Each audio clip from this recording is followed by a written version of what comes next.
드디어 이스라엘 백성이 요단강을 건넜습니다.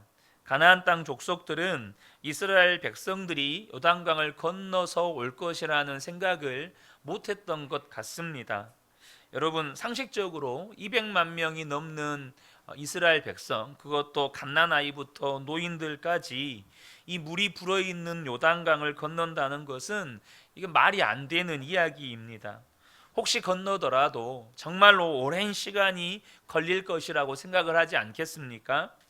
그런데 하나님께서 요단강이 끊어져서 마르게 하시는 역사로 이스라엘 백성들이 그것도 순식간에 요단강을 건너서 가나안 땅에 들어왔다는 소문이 퍼져나가게 된 것입니다. 그러자 어떻게 되었습니까? 1절 말씀을 보면 요단강 서쪽에 있는 아모리 사람의 모든 왕과 해변에 있는 가나안 사람의 모든 왕이 주님께서 이스라엘 자손 앞에서 그들이 요단강을 건널 때까지 그 강물을 말리셨다는 소식을 듣고 간담이 선을 했고 이스라엘 자손 앞에서 아주 용기를 잃고 말았다. 그러니까 지금 이 소문을 들은 가나안 땅의 왕들이 완전히 간담이 서늘해져서 싸울 용기를 다 잃어버렸다는 것입니다. 반면에 이스라엘 백성들은 어떠했겠습니까? 완전히 사기가 충천했겠죠. 이제 가나안 땅에 있는 어떤 성읍이나 족속도 능히 이길 수 있다는 그런 자신감들이 이 이스라엘 백성들 안에 지금 충만해 있는 것입니다. 그러나 하나님 보시기에 이스라엘 백성들은 아직 가나안 땅을 점령할 준비가 되어 있지 못했습니다. 그들의 영적인 상태에 문제가 있었다는 것이에요. 하나님이 보신 이스라엘 백성들의 영적인 문제는 뭐였냐면 그들의 영적인 상태가 아직도 여전히 애굽의 노예 상태에 머물러 있었다는 것입니다. 그들은 이미 40년 전에 출애굽을 했습니다. 그러니까 그들의 신분은 더 이상 노예가 아니고 자유인입니다. 하지만 그들의 영적인 실상은 여전히 애굽의 노예였다는 것입니다. 그래서 본문 9절을 보면 이것을 애굽에서 받은 수치라고 본문에서 기록을 합니다. 9절을 보면 주님께서 여호수아에게 말씀하셨다. 너희가 이집트에서 받은 수치를 오늘 내가 없애버렸다. 그리하여 그곳의 이름을 오늘까지 길갈이라고 한다. 이 9절 말씀이 언제 말씀하셨냐면 이스라엘 백성들이 할례를 행하고 난 다음에 하나님께서 내가 너희에게서 애굽의 수치를 다 없애버렸다라고 지금 말씀을 하시는 것입니다. 그 애굽에서 받은 수치가 뭘까요? 400년 동안 애굽에서 종살이를 하면서 그들의 심령 깊은 곳까지, 뼛속 깊은 곳까지 노예의 근성이 있는 거예요. 세상의 노예의 근성이 그들 심령 깊은 곳에 뿌리 박혀 있는 것입니다. 근데 하나님께서 할례를 행함으로써 그 모든 애굽에서 받은 수치를 없애버렸다는 것입니다.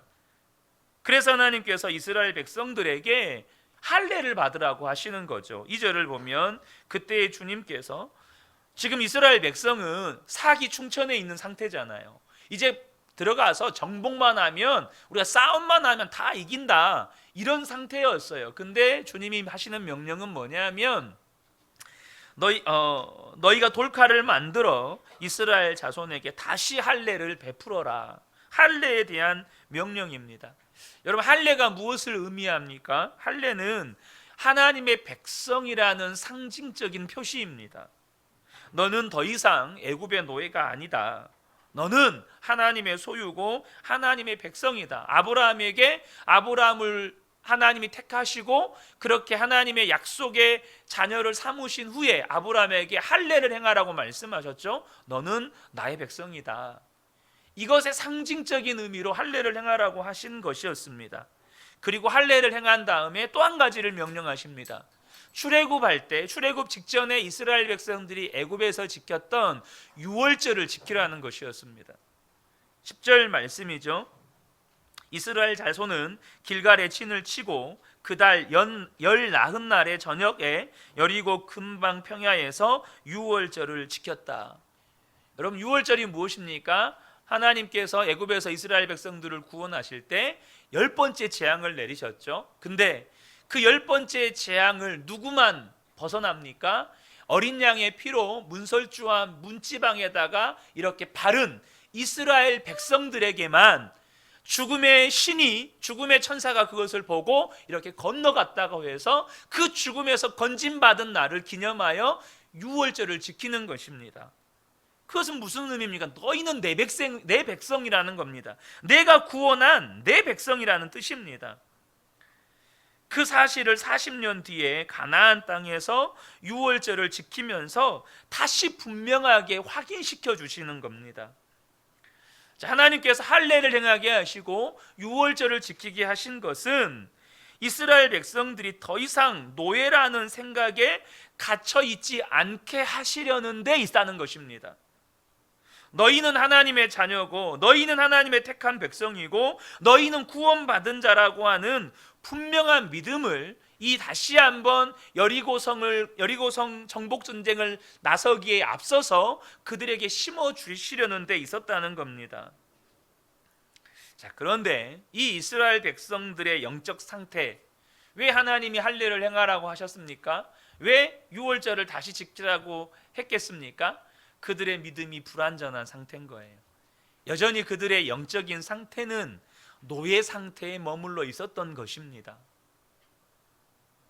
이것이 오늘날 동일한 우리의 영적인 문제라는 것입니다. 우리 다 예수를 믿고 다 하나님의 자녀라고 고백합니다. 이제는 저와 여러분이 죄와 저주와 사망에서 구원받았습니다. 지옥에 가지 않게 되었습니다. 그러나 문제는 우리의 속 마음 상태입니다. 이스라엘 백성들이 요단강을 건넜다니까요. 이스라엘 백성들이 하나님이 행하신 그 놀라운 구원의 역사를 보고 다 믿었어요. 하나님 이렇게 역사하셨구나, 하나님 이렇게 우리를 구원하셨구나, 다 믿었다고요. 그러나 문제는 그들의 영적인 상태, 속마음 상태였어요.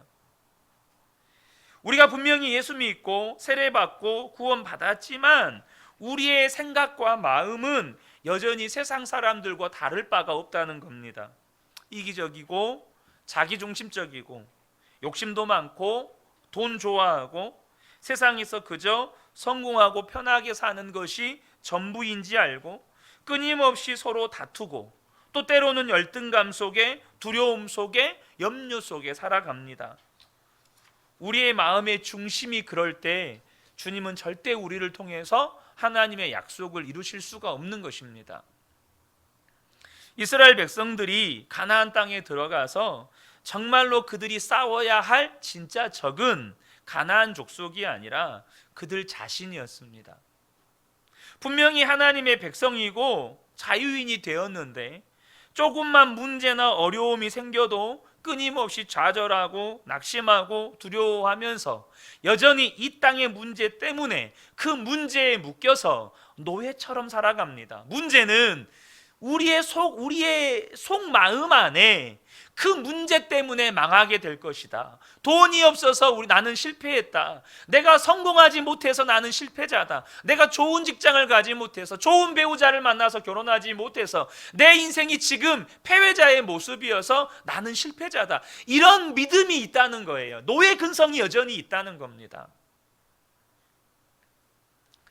여러분, 요단강이 마르는 기적을 볼 때는 아무것도 두려워할 것이 없는 것처럼 보이는 사람이지만 조금만 어려움이 생기고 조금만 문제가 생겨도 금방 불평하고 원망하고 두려워하는 그들 자신이 진짜 싸워서 이겨야 할 대상이라는 것입니다. 여러분, 그들이 점령할 성은 여리고 성이나 가나안에 있는 성읍들이 아니고 노예 상태에 여전히 머물러 있는 그들의 마음이었습니다. 우리도 똑같습니다. 우리에게 정말로 중요한 문제는 우리의 마음이라는 것입니다. 이스라엘 백성만 할례를 받아야 될 것이 아니고 우리도 할례를 받아야 됩니다. 그런데 우리가 받는 할례가 육신의 할례가 아니라 마음의 할례라는 것이죠. 로마서 2장 28절 29절을 보면 표면적 육신의 할례가 아니니라. 오직 이면적 유대인이 유대인이며 할례는 마음에 할지니 영에 있고 율법 조문에 있지 아니한 것이라.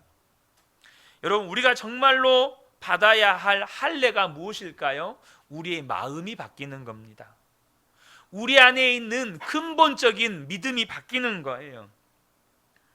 예수님이 내 마음에 정말로 거하신다는 것을 진짜 믿게 되는 것입니다. 이 사실이 분명하게 믿어진 사람이 마음의 할례를 받은 사람입니다. 예수님께서 십자가에서 나를 구원하셨다, 이것만 믿는 게 아니고 정말로 예수님이 내 마음 안에서 왕이 되셔서 나와 함께 계신다, 이것이 분명하게 믿어지는 것이 마음의 할례를 받은 것이에요. 이것이 십자가 복음입니다. 골로새서 1장 27절에 사도 바울이 이야기합니다. 하나님이 그들로 하여금 이 비밀의 영광이 이방인 가운데 얼마나 풍성한지를 알게 하려 하심이라. 이 비밀은 너희 안에 계신 그리스도시니 곧 영광의 소망이니라. 이 비밀의 영광이 이방인 가운데 얼마나 풍성한지를, 이 십자가 복음의 영광이 이방인들에게도 얼마나 풍성한지를 너희들로 하여금, 그들로 하여금 알게 하신다는 거예요. 근데 이 비밀이 뭐죠? 너희 안에 계신 그리스도. 여러분, 당시 사람들은 예수님이 죽고 십자가에서 죽고 부활 승천해 버리셨잖아요. 그러다 보니까 성령 받지 못한 수많은 그리스도인들이 주님이 함께 계신다는 것이 상상이 안 되는 거예요. 믿어지지가 않는 거예요. 믿기는 믿는데 주님은 부활 승천하셔서 하나님 보좌 우편에 계신 분이에요. 근데 사도 바울이 이야기하는 게 뭡니까? 예수님이 우리 마음 안에 함께 계신다. 이것이 여러분 십자가 복음이라는 것이죠. 저와 여러분이 정말로 하나님의 뜻이 이루어지는 삶을 살려면 반드시 붙잡아야 하는 것, 그것은 내 안에 예수님이 계시다는 것이 분명하게 믿어지는 것입니다. 언제나 믿는 것입니다. 그리고 그 주님을 항상 바라보는 것이에요. 여러분들 가운데 혹시 예수님이 내 안에 계시다는 것이 안 믿어지는 분들이 계십니까? 많은 분들이 그렇게 믿는 이유는 이런 생각들입니다. 이런 생각들 때문입니다. 예수님이 내 안에 계신다는 거 말씀을 통해서는 알겠는데 왜 예수님이 내 삶 속에서 역사하시지 않는가? 내 삶에 예수님이 역사하시는 게 안 나타나요. 그러니까 예수님이 내 안에 계시다는 것도 잘 안 믿어져요.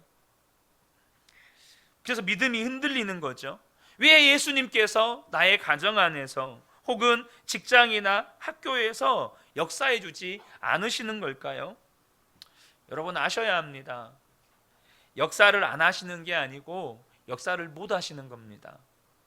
왜냐하면 우리가 예수님을 영접했기에 예수님이 내 안에 오신 건 분명하지만 예수님이 아직도 왕은 아니세요. 분명히 예수님을 영접해서 내 마음 안에 오셨어요. 그러나 그 예수님은 여전히 현관 앞에 머물러 있는 손님이세요. 내 마음의 현관에서 그냥 언제나 나를 불러주려나, 언제나 나를 왕으로 모셔주려나, 그렇게 기다리는 손님일 뿐이에요. 여전히 예수님을 믿는다고 하지만 내 마음대로, 눈에 보이고 귀에 들리는 대로 반응하고 내 마음과 생각이 원하는 것을 하고 그러고 있으니까 주님은 우리 안에 계시면서 그냥 근심할 뿐이에요. 그런 우리를 지켜보면서 주님이 하시는 일은 그냥 성령의 근심이에요. 주님이 역사를 못 하시는 것입니다. 할례를 받고 유월절을 지키고 여호수아가 이스라엘 백성들을 이끌고 이제 가나안 땅 첫 번째 성인 여리고 성으로 나아갑니다. 그런데 이 여리고 성으로 나아갈 때 가다가 칼을 빼어 들고 서 있는 사람을 만나게 됩니다. 근데 이 여호수아가 그 사람을 볼 때 이게 보통 사람이 아니라는 것에 직감합니다. 아, 이 사람이 그냥 일반적인 사람이 아니구나. 그래서 여호수아가 가서 물었습니다. 13절이죠. 여호수아가 그에게 다가가서 물었다. 너는 우리 편이냐 우리의 원수 편이냐? 그랬더니 그 선 사람이 여호수아에게 대답을 합니다. 14절에 그가 대답하였다. 아니다. 나는 주님의 군사령관으로 여기에 왔다. 누구였습니까? 하나님의 천군 천사를 지휘하는 군대 사령관이었습니다. 여러분, 이것이 무슨 의미입니까? 여호수아가 언제 하나님의 군대 장관을 만났는지가 중요 포인트입니다. 언제 하나님의 군대 장관을 만났습니까? 바로 할례를 행하고 유월절을 지킨 다음에 하나님의 군대 장관을 만납니다. 할례를 행하고 유월절을 지킨 다음에서야 비로소 하나님의 군대 사령관이 이스라엘과 함께 하기 위해서 온 것입니다. 그들 안에 정말로 할례를 행하고 유월절을 지킴으로 말미암아서 나는 하나님의 백성이다, 나는 하나님이 함께하는 하나님의 자녀다, 이 믿음을 분명히 한 다음에 함께 하시기 위해서 여호와의 군대 장관이 왔다는 거예요. 여호수아가 그 군대 사령관에게 무릎을 꿇고 엎드려서 절을 했습니다. 그리고 이렇게 고백하죠. 14절 하반절입니다. 그러자 여호수아는 얼굴을 땅에 대고 절을 한 다음에 그에게 물었다. 사령관님께서 이 부하에게 무슨 말씀을 하시렵니까? 그때 이 군대 장관, 여호와의 군대 장관이 뭐라고 이야기합니까? 15절에 내가 서 있는 곳은 거룩한 것이니 너의 발에서 신을 벗어라. 여호수아가 그대로 하였다. 여러분, 여호수아가 발에서 신을 벗습니다. 이 발에서 신을 벗었다는 것은 종을 의미합니다. 이 고대 사회에서는 노예들은 신발을 신지 않았습니다. 그러니까 신발을 벗었다는 말은 나는 당신의 종입니다, 이 말이에요. 철저한 종이라는 것입니다. 여러분, 여호수아가 신분적으로는 이스라엘 백성들을 이끄는 지도자입니다. 근데 여호수아가 지금 뭘 고백하는 겁니까? 나는 지도자가 아니고 나는 종입니다 라고 고백하는 겁니다. 철저히 하나님의 종이라고 고백하는 거예요. 이것이 무엇을 말하는 겁니까? 지금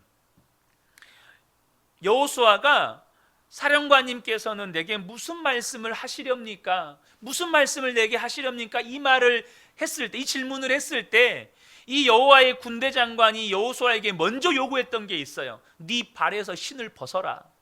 자, 이게 뭘 의미하는 걸까요? 이것이 바로 우리가 하나님의 뜻을 구하고 하나님의 말씀을 들을 때 준비되어야 할 태도를 말하는 것입니다. 내 신을 벗고 정결하고 거룩하게 주님 앞에 서는 겁니다. 내 신을 벗는다는 말이 뭐죠? 내 생각, 내 감정, 내 계획, 내 욕심, 여전히 굳건지지 않고 있는 내 자아 다 내려놓고 주님 앞에 서는 겁니다. 여러분, 내 신을 벗지 않으면 내 생각, 내 감정, 내 계획, 내 욕심, 내가 죽지 않으면 하나님이 말씀해 주시지도 않지만 혹 말씀해 주신다고 할지라도 들을 수가 없다는 거예요. 내 생각으로 가득 차 있는데 어떻게 하나님의 말씀이 들립니까? 내 계획으로 내 속에 가득 차 있는데 어떻게 하나님의 말씀이 들립니까? 하나님의 말씀은 내 계획과 다른데, 하나님의 말씀은 내 생각과 다른데, 하나님의 말씀은 지금 나는 분노에 있는데 하나님께서 뭐라고 말씀하시죠? 항상 기뻐하래요. 어떻게 그 말씀이 분노하고 있는 내가 그 말씀이 들려집니까? 말도 안 되는 거죠. 여러분, 여전히 세상의 신을 신고 거룩하지 못하면서 주님의 뜻이 무엇입니까? 이렇게 구하기 때문에 말씀을 하셔도 들을 수가 없는 겁니다. 여전히 내 생각과 내 감정과 내 계획과 내 욕심을 가지고 있으면서 혹은 두려움과 염려의 옷을 입으면서 아무리 구해도, 아무리 하나님께 물어도 하나님께서 응답을 해 주실 수도 없고 응답을 해 주셔도 들을 수가 없는 거예요. 여러분, 정말 중요합니다. 우리가 큰 결단 앞에서만 신을 벗는 것이 아니고요, 매 순간 주님 앞에서 신을 벗고 주님 앞에 서셔야 한다는 겁니다. 여호수아처럼 군대 장관에게 누구 편인가 물을 게 아니고 내가 하나님 편인가를 스스로에게 물을 수 있으셔야 돼요. 나는 정말로 내 생각의 신을 벗었나? 나는 정말로 내 계획의 신을 벗었나? 나는 정말로 내 욕심과 내 감정의 신발을 벗었나? 이 여호수아 5장의 말씀은 여러분 지금 여호수아와 이스라엘 백성의 이야기만이 아닙니다. 지금 우리의 이야기예요. 우리가 예수 믿고 구원받아 하나님의 자녀들이 됐습니다. 그런데 문제는 뭐죠? 우리 안에 주님의 말씀을 들으려고 하면서 주님의 뜻을 묻는다고 하면서 주님의 계획을 묻는다고 하면서 여전히 우리가 내 생각의 신발을 벗지 못하고 있습니다. 내 계획의 신발을 벗지 못하고 있어요. 내 생각에는 내가 원하는 것은 여전히 그것을 가지고 있으면서 주님의 계획을 묻고 주님의 말씀을 들으려고 하니 안 들리는 겁니다. 혹 들리더라도 절대 동의할 수가 없는 거예요. 여러분, 우리는 매일매일 삶의 현장으로 나갑니다. 이스라엘 백성들이 여리고성을 정복하기 위해 여리고성을 향해 나아가는 것처럼 우리가 매일매일 삶의 현장으로 나가요. 가정으로 나가고 학교로 나가고 직장으로 나아갑니다. 그 현장으로 나아갈 때 여러분의 영적 상태는 어떠하신가요? 하나님께서 이스라엘 백성들을 가나안 정복 전쟁을 시작하게 하기 전에 일단 멈추게 하셨습니다. 그리고 그들의 영적인 상태를 점검하게 하셨어요. 그들의 영적인 상태는 아직도 노예 상태라는 거였습니다. 그래서 그들에게 상기시켜 주는 거예요. 너희는 내 백성이다. 너희는 노예가 아니고 내가 택하였고 내가 구원한 내 백성이다. 너희는 내 자녀다. 이것을 할례와 유월절을 통해서 그들에게 상기시켜 주시는 것입니다. 정말로 구원받은 자, 하나님이 택한 백성인 것을 확인하고 그리고 여호와의 군대 장관이 앞장설 수 있도록 준비시키시는 것입니다. 마찬가지로 우리도 삶의 현장으로 나아갈 때 영적인 상태가 준비되셔야 돼요. 무슨 준비요? 예수님이 정말로 우리의 왕이셔야 합니다. 저와 여러분의 가정에서 삶을 살아갈 때 정말로 예수님이 왕인 상태로 사셔야 합니다. 우리 자녀들이 학교에 나갈 때 정말로 예수님이 나의 주님이시고 나의 하나님이시고 나의 왕인 상태로 살아가야 됩니다. 우리가 직장에서 직장 생활할 때도 마찬가지예요. 정말로 예수님이 왕이셔서 그렇게 왕인 상태로 우리가 직장에 나아가서 그 직장을 정복해야 되는 겁니다.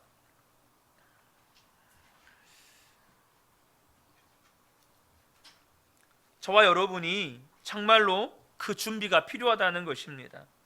많은 분들 안에 자녀들의 진로나 진학이나 또 결혼, 새로운 직장, 또 그것이 아니더라도 우리 가정의 미래에 대해서 여러 가지 혹은 그것이 사소한 일일지라도 준비하고 있는 것들이 계실 겁니다.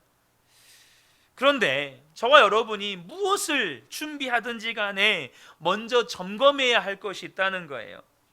그저 사람의 계산이나 생각, 그래서 사람들과 의논하고 필요한 돈을 마련하고, 여러분 절대 그것이 전부가 아닙니다. 저와 여러분의 영적인 상태가 정말로 예수님이 내 마음 안에 계셔서 나의 왕이 되셨는지 이걸 점검하셔야 된다는 겁니다. 나는 정말로 예수님께 철저하게 복종하는 사람인가? 이게 점검되어야 한다는 거예요. 이게 점검된 다음에 무엇을 결정하더라도 결정을 하셔야 된다는 겁니다. 그런데 내 마음의 영적 상태는 돈이 없어서 안 되겠는데, 내 마음의 상태는 내가 이 직업 가지고는 정말로 평생 고생만 하고 살겠는데, 이렇게 근심하고 걱정하면서 우리 자녀들이 이 대학, 삼류대학 다녀서는 진짜 앞으로 인생이 정말 어떻게 살까, 이런 걱정하면서 무언가를 결정하면 이스라엘 백성들이 할례 받지 않고 이스라엘 백성들이 유월절도 없는 상태에서, 그 말은 곧 여호와의 군대 장관이 함께할 준비가 되지 않는 상태에서 지금 여리고성 전투를 치르러 나가는 것과 똑같다는 거예요. 여전히 내 마음은 세상의 근심과 염려가 있으면서 세상으로 나가요. 그래서 그 상태에서 뭔가를 결정합니다. 그래, 우리 자녀가 이 대학 가야지, 우리 자녀들이 이 직업 선택해야지, 이번에 이거 준비해야지. 여전히 내 마음은, 그것을 준비하고 있는 내 마음은 세상의 노예 상태인 거예요. 여러분, 그러면 주님은 아무것도 역사하실 수가 없다는 거예요. 주님은 어떤 것도 주님의 약속의 말씀을 이루실 수가 없다는 것입니다. 사랑하는 성도 여러분, 이스라엘 백성들이 할례를 받을 때의 상황을, 그때의 상황을 한번 상상을 해보시기 바랍니다. 본문에도 돌칼로 하라고 돼 있잖아요. 돌칼이 얼마나 여러분 매끄럽고 날카로운 칼, 물론 날카롭죠. 날카로운 칼입니다. 근데 돌칼로 외과 수술을 한다는 말입니다. 이게 가당키는 합니까? 요즘 말로. 또 요즘처럼 마취제나 또 상처가 곪지 않도록 항생제가 충분히 있었겠습니까? 아무것도 없죠. 그러니까 이스라엘 백성들이 이 할례 받는 것도 고통스럽지만 또 할례 받고 나서 회복의 기간들도 정말로 고통 속에 있는 겁니다. 여러분 어떠신가요? 혹시 여러분 가운데 예수님을 왕으로 모시고 사는 삶에 대해서 선뜻 기쁨으로 다가오지 않는 분들 안 계신가요? 이스라엘 백성들이 할례 받을 때 고통스럽잖아요. 예수님을 왕으로 모시고 사는 것이 여러분 마음에는 어떻게 느껴지십니까? 우리는 본성적으로 내 마음대로 살고 싶어하는 그런 본성이 있습니다. 예수님이 왕이신 것이 부담스러워요. 왜요? 내 마음대로 못하게 될 것 같으니까. 내가 하고 싶은 일, 내가 가고 싶은 것, 그것만 주님이 이루어 주셨으면 좋겠어요. 그러나 여러분, 하나님이 우리를 보실 때 그렇게 오해받는 것이 얼마나 답답하실까요? 몰라도 너무 모르는 겁니다. 여러분, 예수님이 왕이 되시는 삶이 정말로 부담스럽고 고통스러울 것 같습니까? 그럼 예수님이 왕이 아니면 어떻게 됩니까? 예수님이 왕이 아니면 내가 왕 될 수 있습니까? 예수님이 왕이 아니면 우리는 마귀의 종노릇 하고 사는 겁니다. 구원받기 전에 우리는 완전히 마귀의 종노릇, 죄의 종노릇 하면서 살았어요. 그러니까 인생은요, 예수님이 왕이시냐 마귀가 왕이냐 둘 중에 하나를 택하는 겁니다. 주님이 왕이 되시든지 아니면 마귀가 내 왕이 되든지. 사도행전 26장 18절에 복음으로 구원받은 자들의 영적인 실체에 대해서 이야기합니다. 그들의 눈을 뜨게 하여 어둠에서 빛으로, 사탄의 권세에서 하나님께로 돌아오게 하고 죄 사함과 나를 믿어 거룩하게 된 무리 가운데서 기업을 얻게 하리라. 사탄의 권세에서 하나님의 자녀로 돌아오게 된 것이 여러분 예수 믿고 구원받은 자의 영적인 실체입니다. 여러분, 예수님이 왕이신 것이 우리의 구원입니다. 여러분, 마태복음에 보면 집안을 깨끗하게 청소한 사람의 비유가 기록이 되어 있습니다. 이 집안은 우리의 마음을 상징하죠. 마태복음 12장 43절에서 45절을 보면 더러운 귀신이 사람에게서 나갔을 때에 물 없는 곳으로 다니며 쉬기를 구하되 쉴 곳을 얻지 못하고 이에 이르되 내가 나온 내 집으로 돌아가리라 하고 와 보니 그 집이 비고 청소되고 수리되었거늘 이제 가서 저보다 더 악한 귀신 7을 데리고 들어가서 거하니 그 사람의 나중 형편이 전보다 더욱 심하게 되었느니라. 이 악한 세대가 또한 이렇게 되리라. 자, 여러분, 이게 무슨 말일까요? 어떤 사람이 귀신이 들렸습니다. 근데 하나님의 은혜죠. 귀신을 내쫓게 됐어요. 그래서 마음이 깨끗해졌습니다. 그런데 쫓겨나간 귀신이 다시 와서 보니 마음이 깨끗하게 청소되고 수리가 되어 있는 겁니다. 사탄이 볼 때, 이 마귀가 볼 때 너무 지내기가 좋은 거예요. 깨끗하게 수리된 집. 깨끗하게 청소된 집, 너무 살기 좋은 거예요. 그러니까 나 혼자 살기 아까워서 7귀신을 데리고 돌아와서 그 집 안에, 그 마음 안에 거하는 겁니다. 그러니까 나중에 상태가 더 안 좋아지는 겁니다. 여러분, 마음이 깨끗하게 청소되고 수리되었다, 이 말이 무슨 말일까요? 우리는 끊임없이 우리가 스스로 다짐해 봅니다. 바르게 살아야지, 착하게 살아야지, 정직하게 살아야지, 거룩하게 살아야지. 얼마나 좋은 생각입니까? 우리의 마음을 그런 생각들로 청소할 수 있습니다. 우리의 마음을 그런 생각들로 깨끗하게 수리할 수 있어요. 근데 여러분, 그런다고 해서 마음이 지켜집니까? 내가 깨끗하게 살아야지, 내가 거룩하게 살아야지, 내가 정직하게 살아야지, 그렇게 내 생각으로, 내 의지로, 내 결단으로 내 마음을 깨끗하게 청소하고 수리한다고 해서 그 마음이 지켜지냐고요? 안 지켜집니다. 내가 아무리 마음을 어떻게 해보려고 해도 내 마음은 안 지켜져요. 마음은 언제 지켜집니까? 마음에는 왕이 계셔야 마음이 지켜집니다. 여러분, 이거 아셔야 돼요. 내 마음을 다스리시는 왕이 계셔야 여러분 마음이 지켜지는 겁니다. 마음에 진짜 주인이 계셔야 그때부터는 마귀가 마음을 못 건드리는 겁니다. 왜 내 마음 가운데 내가 원하지 않는 여러분 악한 생각들이 막 찾아 들어올까요? 왜 그것이 내 마음속에 품어질까요?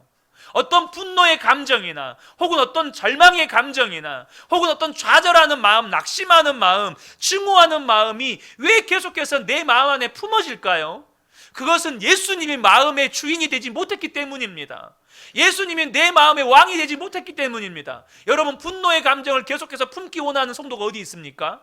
증오하는 마음을 계속해서 품어야겠다 생각하는 성도가 어디 있어요? 내 절대 용서 안 해, 내 반드시 그냥 칼 갈아서 복수해버린다, 이런 마음 품는 성도가 어디가 있어요? 그런데 나는 그렇게 안 하고 싶어요. 내 마음을 지키고 싶습니다. 그래서 끊임없이 그렇게 안 해야지 하면서 내 마음을 청소하고 수리합니다. 근데요, 마귀가 어떻게 합니까? 7귀신 데리고 들어옵니다. 증오의 감정이 더 커져요. 분노의 감정이 더 커집니다. 용서하지 못하는 마음이 더 커져요. 상처가 눈덩이처럼 불어납니다. 왜 그렇습니까? 예수님이 내 마음의 주인이 아니기 때문입니다. 그러니까 사단이 마음대로 내 마음에 들어와서 분노의 마음, 증오의 마음, 정말로 내 마음에 품기 싫은 그런 온갖 더러운 생각들을 그냥 집어넣어 주는 겁니다. 요한일서 5장 18절에 이렇게 말씀하죠. 하나님께로부터 나신 자가 그를 지키심에 악한 자가 그를 만지지도 못하느니라. 예수님이 정말로 내 마음의 왕이 되시고 주인이 되셔야 그 다음부터는 주인 되신 그 주님께서 주인이 아닌 도둑놈들이 들어오려고 하면 쫓아내시는 겁니다. 주님이 마음을 지키고 계시면 마귀가 내 마음을 건드릴 수가 없어요. 잠깐 멀리서 악한 생각 한번 던져줄 수는 있죠. 근데 주님이 다 지키십니다. 사랑하는 성도 여러분, 예수님이 마음의 왕이 되셔야 하나님의 역사가 일어나는 것입니다.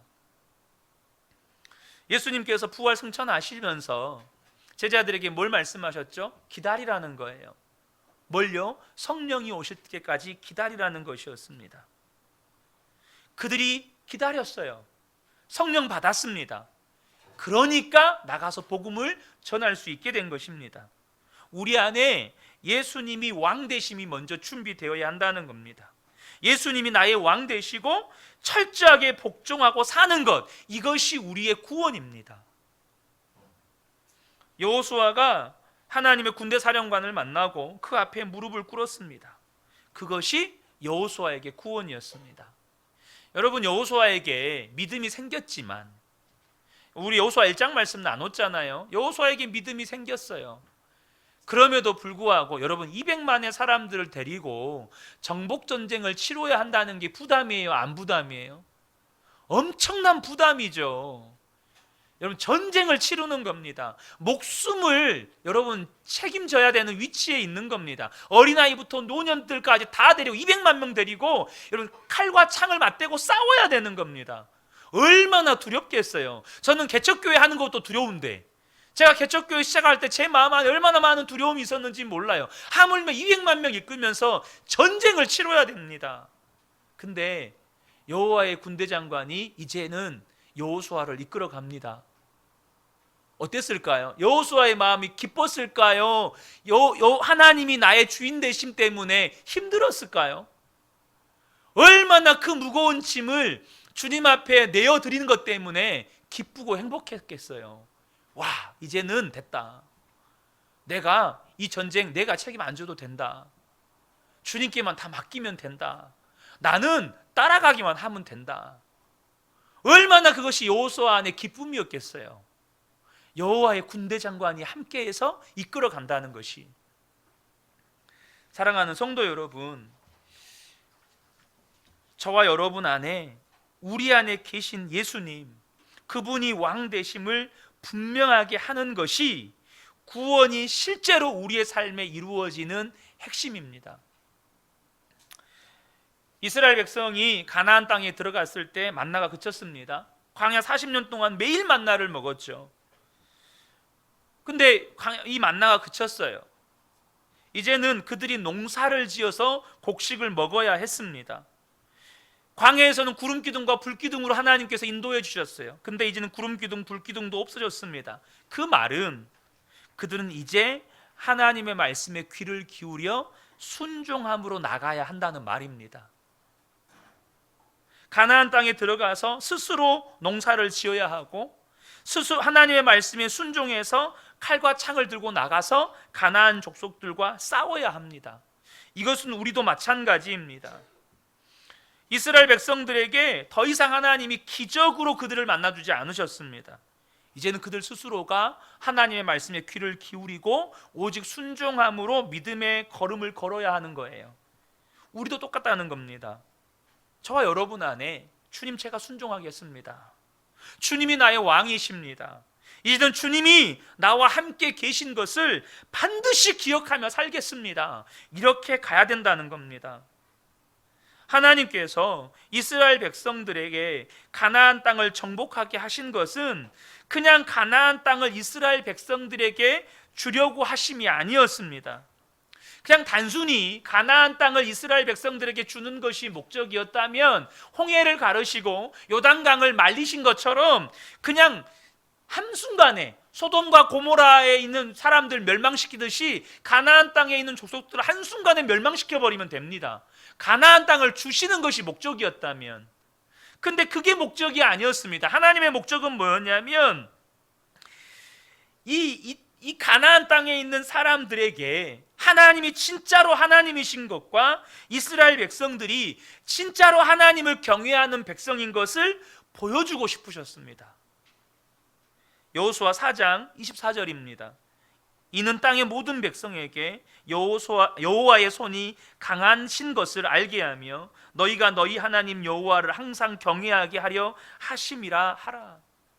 이 땅에 있는 모든 백성들에게 정말로 하나님이 진짜 하나님이신 것, 그리고 이스라엘 백성들이 정말로 하나님을 경외하는 백성인 것을 보여주시려고. 우리도 마찬가지입니다. 우리가 세상을 사는 이유가 뭡니까? 하나님은 저와 여러분이 진짜 하나님을 경외하는 사람인 것을 세상 사람들에게 보여주기를 원하십니다. 예수님을 왕으로 진짜로 믿고 순종의 삶을 사는 사람인 것을 사람들에게 보여주기를 원하신다는 것입니다. 혹시 여러분 오랫동안 기도하고 있는데도 불구하고 하나님이 응답해 주지 않으신 것이 있습니까? 그렇게 간절히 구했는데도 하나님이 침묵하시고 계시는 것이 있습니까? 그렇다면 여러분이 지금 기도할 때 정말로 신을 벗고 기도하고 있는지 살펴보시기 바랍니다. 계속 그 문제를 해결해 주시기만, 계속 그 사람이 변화되기만을, 또 내가 원하는 그것을 이루어 주시기만을 기도하고 있는 것은 아직도 신을 벗지 않고 기도하고 있고, 아직도 신을 벗지 않고 하나님의 음성을 들으려고 하는 태도라는 것이죠. 저는 오늘 이 시간이 다시 한번 저와 여러분의 마음에 할례를 받는 시간이 되기를 축복합니다. 주님, 이제 주님이 정말 나의 왕이십니다. 나는 주님의 종입니다. 무엇이든지 말씀해 주십시오. 주의 종이 듣겠습니다. 오직 저는 주님께 복종하겠습니다. 저는 제 신을 벗겠습니다. 이제 주님이 말씀하시면 무조건 순종입니다. 주님 나를 통해서 역사해 주십시오. 여러분, 그 다음부터 가나안 땅을 정복하는 역사가 우리의 삶에도 나타나는 것입니다. 그때부터 하나님이 일하시기 시작하신다는 것이죠. 이 은혜가 우리 모든 성도님들께 충만하게 임하시기를 주님의 이름으로 축복합니다. 아멘.